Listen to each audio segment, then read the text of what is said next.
যে বাংলাদেশের জনগণ এক একজন জনগণ এক একটা সরকার। মেয়েটা জীবিত আছে, মেয়েটার ব্লাড নেন, ওর ব্লাড নেন, ব্লাড নিয়ে এটা পরীক্ষা করেন, পরীক্ষা করার পরে সাথে সাথে রায় দিয়ে আপনি পুরো বাংলাদেশকে ঠান্ডা করে দেন। মানে ওর লিঙ্গ কেটে এটা শুটকি দিয়ে এটা জাদু করে রেখা দেওয়া উচিত।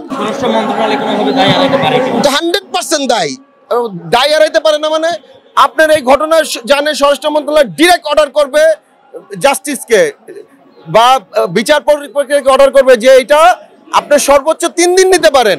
এটা আমি তো যতটুকু জানি যে এটার একটা জিনিস প্রমাণ করতে হবে যে ব্লাড টেস্টটা।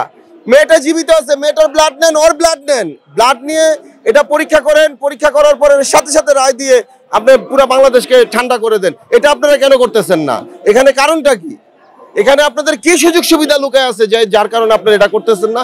এটা আপনাদের করতে হবে, নাইলে আজকে এই পর্যন্ত যা দেখছেন এটা আমি মরবো 100 ভাগের 5 ভাগও আপনারা দেখেন নাই।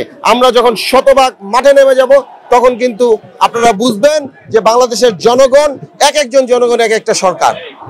এটা আপনারা টুট্টুর দিয়ে দেন, মানে ওর লিঙ্গ কেটে এটা শুটকি দিয়ে এটা জাদু করে রেখা দেওয়া উচিত।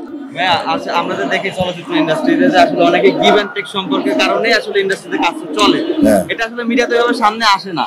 এটা থেকে আসলে সমাজ কি কোনোভাবে অনুপ্রেরণা পায় কিনা ধর্ষণ বা নারীদের সহজলভ্য মনে করার ক্ষেত্রে? এটা আপনি কি বলেন?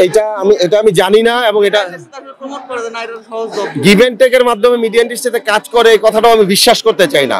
আপনি দেখেন এই যে আমি 1.5 কোটি 2 কোটি টাকা বাজেটের আমারে নিয়ে ছবি করতেছে, এখানে যার যোগ্যতা আছে সেই কাজ করবে। গিভ এন্ড টেক এটা এই প্রশ্নগুলো এখন আসেই না।